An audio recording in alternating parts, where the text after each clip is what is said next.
Hi everyone, in this video I will show you how to download any Instagram Reels on your iPhone. Let's go!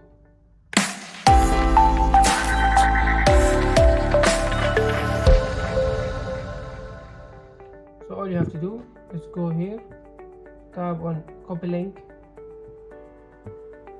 go to this website, you will find the link in the description, paste, download.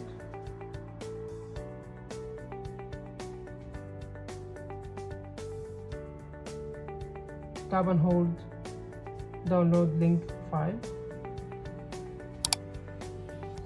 You will find here your download started.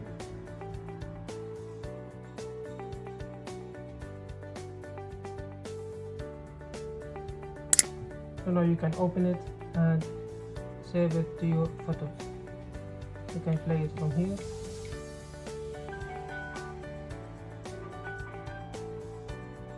And that's it. But guys, don't use someone else's video just for personal use. Use it for tutorial or to learn from it. Thank you for watching. Don't forget to subscribe, support us, and see you in the next video.